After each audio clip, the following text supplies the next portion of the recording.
Hello guys, welcome again to our YouTube channel Jupiter classes. So guys, इस video में हम maths के questions लेकर आए हुए हैं जिसमें आपके पास कुछ क्वेश्चन अर्थमेटिक पोर्शन के रहेंगे और कुछ मेंसुरेशन के रहेंगे। तो गाइस, वीडियो को पहले पास करके उस क्वेश्चन को खुद सॉल्व करने की कोशिश कीजिएगा और कमेंट बॉक्स में उसका आंसर मुझे बताइएगा। तो फिर आगे जो है वीडियो को देखिएगा। तो देखिए गाइस, पहली क्वेश्चन है आपके सामने। Two numbers are respectively 20% and 50% more than a third number. बोलते हैं आपके पास दो नंबर जो हैं वो किसी तीसरे नंबर से ज़्यादा कितने परसेंट आ रहे हैं, 20% और 50% आ रहे हैं। ठीक है गाइज, तो हम यहाँ पे सपोज करते हैं वो थर्ड नंबर हमारे पास जो है क्या है, तो हमने फाइंड करना है कि रेशियो यहाँ पे उन दो नंबर का क्या रेशियो होगा। तो देखिए सिंपल है, यहाँ पे two numbers are respectively 20% and 50% more than a third number. तो लेट करते हैं वो थर्ड नंबर मेरे पास यहाँ पे क्या है गाइज, एक्स है। और बोला है कि ये वो दो नंबर क्या है, एक 20% इंक्रीज़ कर रहा है और एक 50% जो है वो इससे ज़्यादा आ रहा है। तो देखिए एक एक्स और एक्स का जो है वो मेरे पास क्या आ रहा है, एक नंबर में ये लिख लेता हूँ कि this is 20% of x. Ratio find करना है। फिर दूसरा हमारे पास यहाँ पे क्या बता रहा है, तीसरा नंबर वही एक्स है। तो बोलता है जो दूसरा नंबर है वो 50% इसका इंक्रीज़ हो रहा है। ठीक है गाइज, यहाँ तक स्टेटमेंट को समझ आ गया कैसे हमने इसको रिप्रेजेंट किया। अब सिंपल है आपके पास, अब क्या करना गाइज, हमने x प्लस 20% ऑफ एक्स आपके पास कितना होता है, हम यहाँ पे लिखेंगे x प्लस 20% ऑफ एक्स आपके पास कितना होता है गाइज, 1/5x। ठीक है guys, whole divided by x plus और 50% ऑफ एक्स आपके पास कितना होता है गाइज, 1/2x। आपको परसेंटेज कैलकुलेट करना आता होगा गाइज। जैसे यहाँ पे 20% को आप कैसे लिखोगे, 20/100 ऑफ एक्स। तो 21 ज़ा 20, 25 ज़ा 100 होता है, उसको मैंने डायरेक्ट यहाँ पे 1/5x लिखा हुआ है गाइज। होप ये आपको आता होगा। अब देखिए यहाँ पे अब हम इसको कैसे करेंगे, 5x इसको सिंप्लीफाई कीजिएगा, प्लस आप x करोगे डिवाइडेड बाई यहाँ पे 5 आएगा, होल डिवाइडेड बाई, अब इसको सॉल्व करते हैं, 2x को मल्टीप्लाई करेंगे, क्रॉस मल्टीप्लिकेशन, 2x प्लस यहाँ पे फिर x आएगा डिवाइडेड बाई आपके पास क्या आएगा, 2 आएगा गाइस। अब देखिए यहाँ पे आपके पास क्या हो जाता है गाइस, 6x। तो हम यहाँ पे लिखेंगे 6x डिवाइडेड बाई 5 और नीचे आपके पास यहाँ पे क्या आएगा, 2x प्लस x कितना हो जाता है गाइज आपके पास, 3x डिवाइडेड बाई 2। तो अब इसको हम आगे कैसे लिखेंगे, यहाँ पे लिखते हैं guys 6x divided by 5 multiplied by. अब देखिए ये 2 जो है, ये जब हम इसको मल्टीप्लिकेशन का, ये डिवीजन में अगर इसको मल्टीप्लिकेशन में अगर साइन करेंगे तो इनके न्यूमरेटर और डिनोमिनेटर जो होंगे वो अपोजिट हो जाएंगे। 2 जो है आपका किस में आ जाएगा गाइज, यहाँ पे न्यूमरेटर में, और 3x आपका आ जाएगा डिनोमिनेटर में। अब देखिए यहाँ पे क्या होगा, 3x 1 ज़र 3x, 3x 2 ज़र 6x हो जाएगा। तो यहाँ पे आपके पास क्या रहेगा, 2 × 2 4, 4/5। तो आपके पास इसका आंसर यहाँ पे क्या रहा गाइज, 4/5। तो अगर यहाँ पे अगर आप देखो गाइज, ऑप्शन में देखो ये 2:5 है, यहाँ पे 3:5, यहाँ पे 4:5 आ रहा है। तो यहाँ पे हम 4 डिवाइडेड बाई 5 को क्या लिख सकते हैं गाइज, 4:5 भी लिख सकते हैं। सो इसका राइट आंसर यहाँ पे क्या आ रहा है गाइज, ऑप्शन सी। तो उम्मीद करता हूँ गाइज़ कि आपको ये क्वेश्चन समझ आ गया होगा। तो अगर वीडियो आपको अच्छा लग रहा है गाइज़ तो लाइक, शेयर और कमेंट भी कर दीजिएगा। नेक्स्ट क्वेश्चन है guys, the product of two number is 78 and their HCF is 13, what is LCM. तो ये बहुत ईजी क्वेश्चन है गाइज़, आई होप कि इस क्वेश्चन को आप खुद भी सॉल्व कर सकते हो। तो देखिए यहाँ पे product of two number given है, तो देखिए प्रोडक्ट ऑफ टू नंबर जो होता है वो किसके बराबर होता है गाइज़, एचसीएफ इंटू एलसीएम के बराबर होता है प्रोडक्ट ऑफ टू नंबर। ठीक है, तो एचसीएफ आपके पास गिवन है 13 है, आपने एलसीएम को फाइंड करना है, और प्रोडक्ट ऑफ टू नंबर भी आपके पास गिवन है कितना गाइस, 78 है। तो एलसीएम को अगर आप यहाँ से फाइंड करोगे तो 13 यहाँ पे डिवाइड में चला जाएगा, तो हम इसको इससे डिवाइड कर सकते हैं। तो 13 6 ज़र आपके पास कितना आ जाता था गाइज, 78। तो इसका आंसर यहाँ पे क्या आ जाता है गाइज, 6 है। तो एलसीएम आपके पास 6 आ रहा है, तो इट मीन्स आपके पास option D is the right answer. Next question करते हैं गाइज, ये बहुत ही एक इंपॉर्टेंट क्वेश्चन है गाइज। तो देखिए बोलता है ए बैग कंटेन्स 50 पैसा, 25 पैसा, 10 पैसा coins in the ratio 5:9:9 amounting to ₹206, find the number of coins of each type respectively. तो देखिए आपके पास यहाँ पे रेशियो दिया हुआ है, तो आपके पास एग्जैक्ट वैल्यू नहीं होती हैं, आपको बोला है कि आपने नंबर्स ऑफ काइन जो है वो फाइंड करने हुए, रेशो में दिए हुए हैं। तो आपके पास ये वैल्यू दी हुई है कि जो आपके पास 5 रेशियो में कितने पैसे काइंस दिए हुए हैं, आपके पास 50 पैसे के काइंस दिए हुए हैं, और 9 में 25 पैसा के, और 4 रेशियो में आपके पास 10 पैसा काइंस दिए हुए हैं। तो देखिए टोटल इनका जो अमाउंट है वो है रुपीज़ में, तो ये पैसे में है और ये रुपीज़ में है। तो सबसे पहले हम क्या कोशिश करेंगे गाइज कि ये जो रुपीज़ पैसे में है इसको हम रुपये में कन्वर्ट करेंगे। तो देखिए यहाँ पे 50 पैसा को मैं लिख सकता हूँ 1/2 रुपी, और यहाँ पे देखिए किस रेशियो में, कितने रेशियो में, ये 5 रेशियो में है। ठीक है गाइज, उसके बाद प्लस कर सकता हूँ मैं यहाँ पे, तो 50 पैसा, देखिए 50 पैसा आपके पास किसके बराबर होता है गाइज, ये होता है, इसको हम लिख सकता हूँ 50/100 रुपी। जब इसको मैं रुपये में कन्वर्ट करूँगा तो मुझे पता है कि अगर 425 पैसा होंगे तो आपके पास 1 रुपी बनता है। तो यहाँ पे मैं लिख सकता हूँ 25 पैसा को 1/4। तो इस सबको मैं गाइज जो है रुपये में कन्वर्ट कर रहा हूँ इन रेशियोज़ को। तो इसके आपके पास कितने कॉइन्स किस रेशियो में दिए हुए हैं, 9 रेशियो में दिए हुए हैं। फिर मैं प्लस करूँगा गाइज, यहाँ पे देखिए आपके पास 10 पैसा है, तो 10 पैसा को मैं अगर रुपये में कन्वर्ट करूँगा तो मैं इसको लिख सकता हूँ 1/10, और किस रेशियो में है, कितने रेशियो में दिए हुए हैं, 4 रेशियो में दिए हुए हैं गाइज। अब देखिए अगर इसको हम अगर सम करें तो 2 1 ज़ा 2, तो ये आएगा आपके पास 2.5 आ जाएगा आपके पास। ठीक है गाइज, ये 2.50 आप लिख सकते हो। तो आपके पास 50 पैसा, अगर आपके पास 5 काइन्स होंगे तो 5 काइन्स के आपके पास कितने पैसे बनेंगे, 50 पैसा के कितने रुपीज़ बनेंगे, आपके पास 2.5 रुपये बनेगा। तो यहाँ पे देखिए गाइज, अगर 9 आपके पास कॉइन्स होंगे और 25 पैसाज होंगे तो उसके आपके पास कितने रुपये बन सकते हैं। तो देखिए ये आपके पास बन सकते हैं 2.25। जब इसको आप इससे डिवाइड कर रहे होंगे तो 2.25 आता है। प्लस यहाँ पे देखिए आपके पास जो है 4 काइन्स हैं, अगर 10 पैसा है तो आपके पास यहाँ पे कितने रुपये बन सकते हैं। तो ये आपके पास आएगा गाइज 0.4। ठीक है गाइज, होप ये क्वेश्चन आपको समझ आ गया होगा। अब देखिए इनको हम क्या करना है, सम करना है। तो ये आपके पास सारी वैल्यूज़ किस में आ गई, रुपीज़ में आ रही हैं। तो जब हम इसको सम कर रहे होंगे तो ये आपके पास वैल्यू कितनी बनकर आएगी, या कि आपके पास 5, और यहाँ पे 4 और 2 होता है 6 और 5 आपके पास हो जाता है 11, कैरी 1, 2 और 2 यहाँ पे आपके पास कितना हो जाता है गाइस 4 और 1 आपके पास कैरी हो जाएगा 5। तो ये आपके पास यहाँ पे वैल्यू आ रही है। तो आपके पास जो रुपीज़ आ रहे हैं, जो रेशो के रुपीज़ आ रहे हैं वो आपके पास कितने हैं, 5.15 रुपीज़ आ रहे हैं। बट ये वैल्यू आपके पास किसके बराबर है, 206 के बराबर है। ठीक है गाइस, ये आपके पास रेशो में दिया हुआ था, ये आपके पास एग्जैक्ट जो है रुपीज़ की वैल्यू आई है। तो जब हम इसको डिवाइड कर रहे होंगे तो ये आपके पास यहाँ पे कितना आएगा, चेक करते हैं गाइस। अब देखिए, तो देखिए आपके पास कितना आ रहा था 5.15। तो मैं अगर इस पॉइंट को अगर यहाँ पे रिप्लेस करूँ तो डिवाइडेड बाय में 100 लिख सकता हूँ, क्योंकि पीछे हमारे पास क्या आ रहा था 5.15 रुपीज़ आ रहे थे। तो ये रुपीज़ आपके पास किसके बराबर हैं, 206 के बराबर हैं। अब यहाँ पे देखिए अगर मैं करूँ 5 से अगर मैं करूँ तो 10 5 ज़र आपके पास हो जाता है 15, यहाँ पे 115, तो 5 3 ज़र 15, तो 25 ज़र आपके पास हो जाता है 100। तो देखिए यहाँ पे इसको कैंसिल कर सकते हो आप, 103 को अगर 2 के साथ अगर आप करोगे तो 206 आ जाएगा। तो आपके पास यहाँ पे 20 यहाँ पे क्या हो जाएगा मल्टीप्लाइड, तो 1 की वैल्यू आपके पास यहाँ पे कितने आ जाएगी 40 आ जाएगी। तो ये आपके पास जो है यूनिटरी वैल्यू आ गई है। अब देखिए आप इसको रेशियो में यहाँ पे लिख सकते हो। अगर इसकी रेशियो अगर 5 है, 5 रेशियो में है, तो इसकी वैल्यू जो आएगी वो आपके पास 40 आ रही है। तो 40 को 5 से अगर आप मल्टीप्लाई करोगे तो आपके पास क्या आएगा गाइज 200 रेशियो। फिर 40 को 9 से मल्टीप्लाई करोगे आपके पास कितना आएगा 360 आ जाएगा रेशियो। 40 को अगर 4 से मल्टीप्लाई करोगे तो आपके पास कितना आ जाएगा गाइज 160। तो गाइज हमें क्या बोला, find the number of kinds. तो ये हमारे पास क्या निकल रहे हैं, आपके पास नंबर ऑफ काइंड्स निकल रहे हैं। तो 1 की वैल्यू जब आपके पास निकल जाती है आप कोई भी वैल्यू कैलकुलेट कर सकते हो। तो आपके पास यहाँ पे काइंड्स का रेशियो ये गिवन है, तो आपने इसके साथ मल्टीप्लाई किया तो आपके पास नंबर ऑफ काइंड्स मिल गए। तो इसमें दोबारा से अगर आप इस 50 पैसा को अगर आप डालते जाओगे 25 पैसा और 10 पैसा को, तो दोबारा से आपके पास कितनी वैल्यू आएगी 1006 के बराबर आ जाएगी।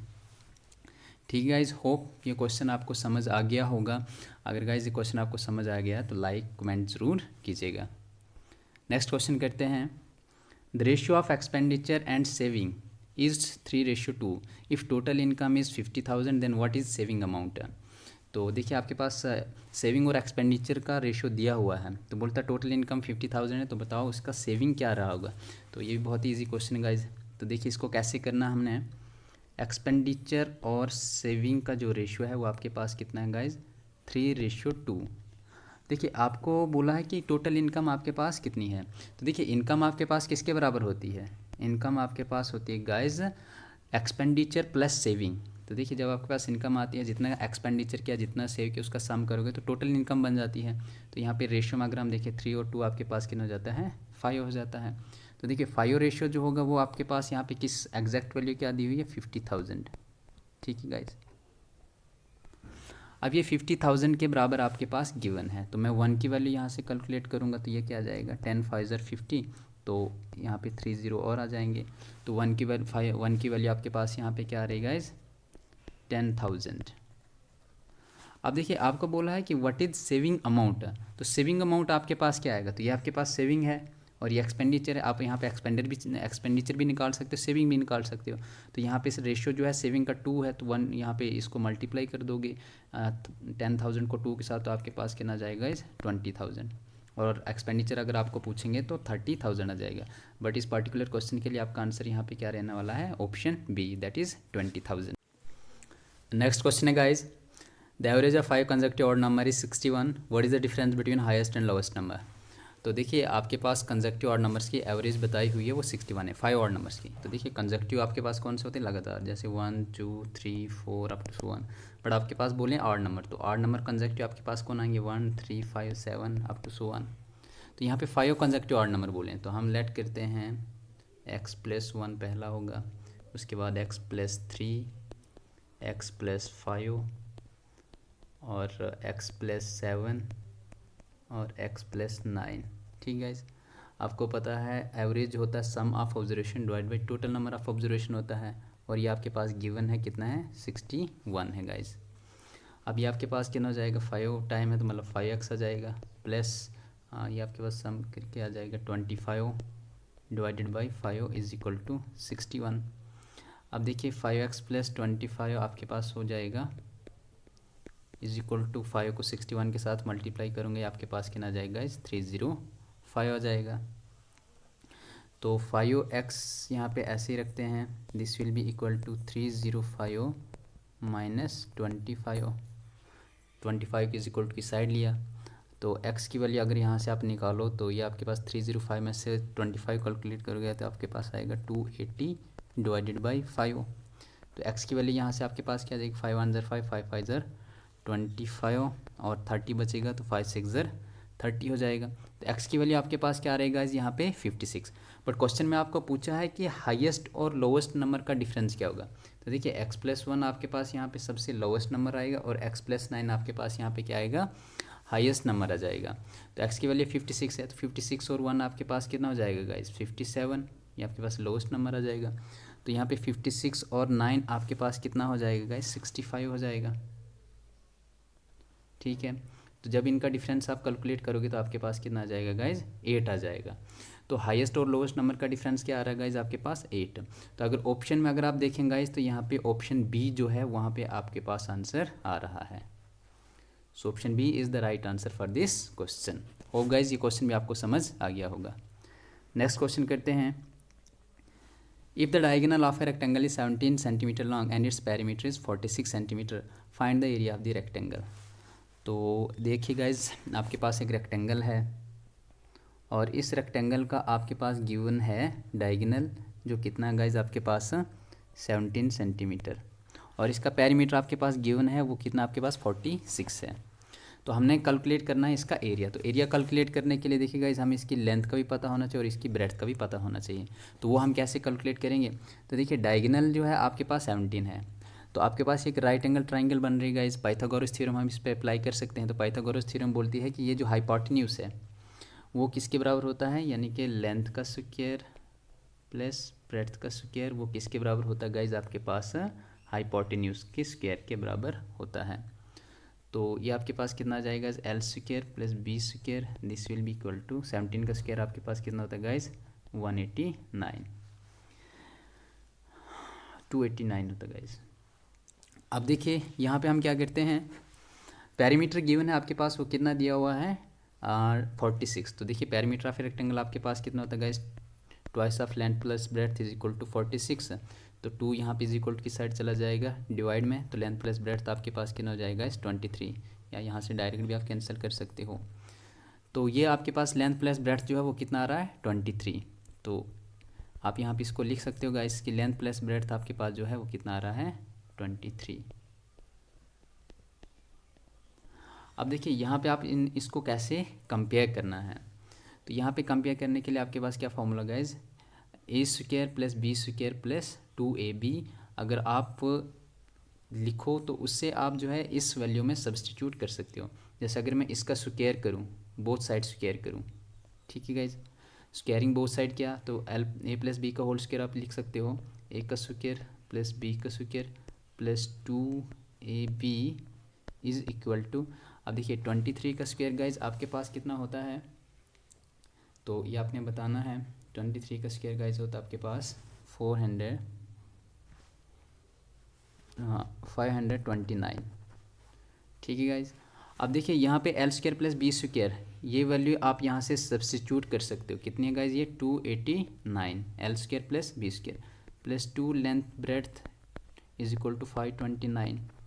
अब यहाँ से ट्वाइस ऑफ लेंथ ब्रेड्थ आप कैलकुलेट कर सकते हो, तो ये आपके पास आ जाएगा 529 माइनस 289, यह आ जाएगा। तो जब आप 529 में से आप 289 को कैलकुलेट करोगे तो आपके पास कितना आ जाएगा गाइज 240।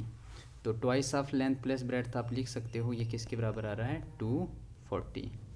तो देखिए लेंथ और ब्रेड्थ को आप यहाँ से कैलकुलेट कर सकते हो, तो 240, तो यहाँ पे 2 जो है 240 को अगर कैंसिल कर रहोगे आपके पास आ जाएगा 120।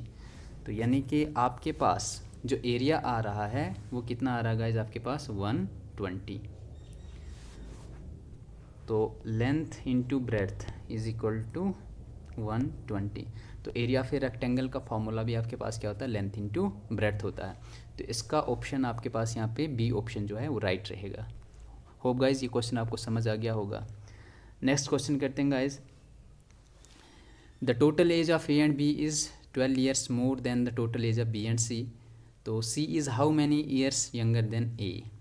तो हमने बताना है कि सी जो है वो ए से कितना छोटा है। तो ए और बी जो है उसकी एज बताई है कि वो बी और सी की एज से 12 साल ज़्यादा है। तो देखिए इसको कैसे करना गाइज, ए और बी की जो टोटल एज है वो किसके बराबर है, बी और सी की टोटल एज से 12 ज़्यादा है, ठीक है गाइज, ये आपने लिख लिया यहाँ पे। अब देखिए ए प्लस बी, तो minus B is equal to की साइड आ जाएगा, सी को भी अगर हम इस साइड लें तो माइनस सी आ जाएगा, इज इक्वल टू 12 लिख सकते हैं हम। बी और बी आपके पास यहाँ पे क्या जाएगा, इस कैंसिल हो जाएगा, आपके पास बचेगा A minus C is equal to 12। या बोल सकते हो कि ए जो है वो किसके बराबर आ जाएगा 12 plus minus is equal to side बन जाएगा प्लस सी। तो यहाँ पे इसका मतलब ये आ रहा है हमें ए और सी का रिलेशन मिल गया। ए और सी का रिलेशन यहाँ पे क्या मिल रहा है कि ए जो है वो किसके बराबर है, सी से 12 साल बड़ा है। अगर ए सी से 12 साल बड़ा है तो सी ए से कितने साल छोटा होगा गाइज, 12 साल छोटा होगा। तो यहाँ पे ऑप्शन ए जो है वो इसका राइट आंसर आ जाएगा। तो सिंपल है यहाँ पे क्वेश्चन को समझना, तो ऑप्शन ए इसका राइट आंसर आ जाता है। नेक्स्ट क्वेश्चन करते हैं guys, if the cost price of 12 pens is equal to the selling price of 8 pens the gain percentage. तो ये आपके पास प्रॉफिट एंड लॉस का क्वेश्चन है गाइज। तो बोलता है अगर कॉस्ट प्राइस 12 पेन्स की आपके पास सेलिंग प्राइस 8 पेन्स के बराबर है, ठीक है गाइज, तो आपके पास यहाँ पे जो गेन परसेंट होगा वो कितना होगा। तो देखिए पहले हम इसका रेशियो कैलकुलेट करते हैं, selling price over cost price over selling price is equal to, यहाँ पे 8 है तो 12 जो है इसके डिनोमिनेटर में चला जाएगा। इसको मैं लिख सकता हूँ 2/3, 4 2 ज़र 8 होता है आपके पास और 4 3 ज़र 12 होता है। तो आपके पास क्या आ रहा है गाइस 2/3। इट मीन्स आपके पास कॉस्ट प्राइस जो है, ठीक है, वो कितने आ रही है 2/3 आ रही है। तो कॉस्ट प्राइस और सेलिंग प्राइस जो है गाइज आपके पास वो आ रही है 2/3। अब देखिए अगर कोई चीज़ आपने 2 रुपये में खरीदी थी, उसको कितने में बेचा आपने? 3 रुपये में। मीन्स आपको गेन कितने का हुआ? 1 का, यानी कि 1 रुपये का आपको प्रॉफिट हुआ। हमें क्या फाइंड करना है गाइस? परसेंट। तो कितने परसेंट हमें जो है वो गेन हुआ है। तो देखिए परसेंटेज हम कैसे कैलकुलेट करते हैं? गेन परसेंट जो है वो किसके बराबर होता है? Gain percent is equal to, ये आपके पास होता है कि आपको प्रॉफिट कितना हुआ, यानी कि selling price minus cost price. तो selling price minus cost price आपके पास 1 आ रहा है, डिवाइडेड बाई कितनी कॉस्ट प्राइस थी उसकी? CP multiplied by 100। जब भी परसेंटेज में चेंज करना होता है गाइज तो मल्टीप्लाइड बाई 100 करना होता है। तो अब देखिए यहाँ पे कॉस्ट प्राइस जो है वो कितनी थी आपके पास? 2। तो आप यहाँ पे लिख सकते हो 2। कॉस्ट प्राइस जो है वो किसके बराबर थी? 2 के बराबर थी। तो 2 1 ज़र 2, 50 2 ज़र 100, तो ये आपके पास बन जाता है 50%। इट मीन्स आपके पास जो परसेंटेज गेन आया था वो कितना आ रहा है गाइज आपके पास? 50%। That is option C is the right answer. Hope guys ये क्वेश्चन भी आपको समझ आ गया होगा। नेक्स्ट क्वेश्चन करते हैं गाइज। ये बहुत इंपॉर्टेंट क्वेश्चन है, अक्सर एग्जाम्स में ऐसे जैसे क्वेश्चन पूछे जाते हैं। तो बोलता है a wheel makes 1000 revolutions in cover a distance of 44 kilometre, the diameter of the wheel is. तो आपके पास एक व्हील है गाइज, बोलता है जिसने कितने चक्कर काटे? 1000 चक्कर। और जब वो रोल करता गया तो उसने कितने डिस्टेंस कवर किया? 44 किलोमीटर। तो हमने क्या बताना है? बताओ उस व्हील का जो डायमीटर था वो कितना था। तो इसमें देखिए गाइज आपने कैसे करना, इस क्वेश्चन को कैसे समझना है कि आपके पास एक व्हील जो होती है, व्हील आपके पास किस शेप में होती है? सर्कल के शेप में होती है, यानी कि आपके पास क्या है? सर्कल। तो देखिए इसका सरकमफ्रेंस मैटर करेगा। जब ये ऐसे कोई एक पाथ पे रोल कर रहा होगा, तो जब ये रोल कर रहा होगा तो यहाँ पे एक जो है, यहाँ से स्टार्ट होगा यहाँ तक जो होगा इसका पूरा एक सरकमफ्रेंस होगा। तो एक रेवोल्यूशन में इसका एक सरकमफ्रेंस होगा। तो हम यहाँ पे लिखेंगे कि एक सरकमफ्रेंस जो होगा 2πr होगा। सर्कल का सरकमफ्रेंस आपके पास क्या होता है गाइज? 2πr मल्टीप्लाइड बाई उसने कितने चक्कर काटे। तो कितने चक्कर काटे गाइज? उसने 1000 चक्कर काटे। और जब वो सरकमफ्रेंस होगा और जितने उसने रेवोल्यूशन किए तो वो टोटल डिस्टेंस जो होगा उसे कवर कर रहा होगा। तो यहाँ से आपको क्लियर हुआ होगा गाइज। तो इस स्टेटमेंट को हमने मैथमेटिकली कैसे रिप्रेजेंट करना था। अब यहाँ पे देखिए गाइज आपके पास यहाँ पे मीटर में दिया हुआ है, तो यहाँ पे आपके पास 44 किलोमीटर में दिया हुआ है। तो आपने इसको क्या करना गाइज? मीटर में कन्वर्ट करना है। तो मीटर में कन्वर्ट कैसे करोगे आप? तो देखिए 2 पाई की वैल्यू को मैं 22/7 लिखूँगा मल्टीप्लाइड बाई आर। तो मुझे डायमीटर बोला है, तो रेडियस अगर मेरे पास निकल जाएगा तो डायमीटर ऑलरेडी निकल जाता है, क्योंकि डायमीटर जो होता है वो रेडियस का ट्वाइस होता है। इज़ इक्वल टू 40, यहाँ पे 1000 भी लिखना है मल्टीप्लाइड बाई 1000, रेवोल्यूशन है इतने। दिस इज इक्वल टू आपके पास कितना जाएगा? 44। तो किलोमीटर को अगर मैं मीटर में चेंज करूँगा आपके पास क्या आएगा गाइज? 1000 आ जाएगा। इधर फिर मीटर में लिख सकता हूँ। अब देखिए ये दोनों इक्वल टू की साइड हैं, यानी कि 1000 और ये 1000 आपके पास क्या हो जाता है गाइज? कैंसिल हो जाता है। ये 22 और यहाँ पे 44, 22 1 ज़र 22, 22 ज़र 44 हो जाता है। और ये 2 और ये 2 यहाँ से आपका क्या हो जाता है? कैंसिल। तो आपके पास यहाँ पे बचता क्या गाइज? रेडियस आपके पास कितना आ रहा है? 7 आ रहा है। ठीक है, r/7 होता है ये। तो 7 जो है यहाँ पे चला जाएगा तो क्या बन जाएगा गाइज? आपके पास 7 बन जाता है। तो रेडियस आपके पास कितना आ रहा है गाइज? 7। बट आपको बोला है कि डायमीटर फाइंड करना है। तो देखिए डायमीटर जो होता है वो क्या होता है? रेडियस का डबल होता है। तो यहाँ पे 2 मल्टीप्लाई किया, यहाँ पे भी 2 मल्टीप्लाई कर दूंगा, तो ये आपके पास कितना आ जाएगा? 14 मीटर। तो देखिए गाइज ऑप्शन में अगर हम देखें तो ऑप्शन बी जो होगा इसका राइट आंसर होगा। तो diameter of the wheel is 14 metre. Hope guys ये क्वेश्चन भी आपको समझ आ गया होगा। नेक्स्ट क्वेश्चन है गाइज, और ये क्वेश्चन आप खुद इसका आंसर मुझे कमेंट बॉक्स में करोगे। आपके पास यहाँ पे क्या है गाइज? ये प्रोपोर्शन का क्वेश्चन है। तो आपको x की वैल्यू फाइंड करनी है। तो मैंने कल इसका आपको एक फार्मूला बताया था गाइज कि आपके पास जो रेशो होते हैं A/B प्रोपोर्शन टू C/D होता है। और आपको यहाँ पे जो है B प्रोपोर्शन पे आपके पास क्या आ रहा है? यहाँ पे x आ रहा है। तो आपने इस x को कैसे कैलकुलेट करना है? तो देखिए आप इसको लिख सकते हो गाइज कि A/x is equal to C/D। Proportion का मतलब होता है गाइज आपके पास इक्वल, ये जो प्रोपोर्शन है यहाँ पे। एक्स की वैल्यू को कैलकुलेट करना, तो देखिए गाइज कैसे कैलकुलेट करोगे? तो एक्स जो है यहाँ पे सी की जगह चला जाएगा एक्स डिवाइडेड बाई, यहाँ पे एक्स गया सी की जगह, सी आया एक्स की जगह, यहाँ पे सी लिख लेंगे। तो डी यहाँ पे जो है कहाँ पे चला जाएगा, ए के साथ, यहाँ पे आ जाएगा A D. It means x की वैल्यू आपके पास क्या होगी, ए डी बाई सी। तो एक्स की वैल्यू आपके पास होगी ए डी बाई सी। ए आपके पास फर्स्ट प्रोपोर्शन है, डी आपके पास फोर्थ प्रोपोर्शन है, सी आपके पास थर्ड प्रोपोर्शन है, और आपको सेकंड प्रोपोर्शन की वैल्यू को कैलकुलेट करना था, दैट इज़ एक्स। तो ये आपके पास इसका फार्मूला था। इसका आंसर आप खुद मुझे कमेंट बॉक्स में करोगे गाइज। तो ये थे हमारे आज के 10 क्वेश्चन गाइज। होप आपने वीडियो को एंजॉय किया होगा, और अगर वीडियो को आपको अच्छी लगती है गाइज, हमारा एफर्ट अच्छा लगता है, तो लाइक कीजिएगा, कमेंट कीजिएगा और वीडियो को शेयर भी कीजिएगा। Thanks for watching this, have a nice day head.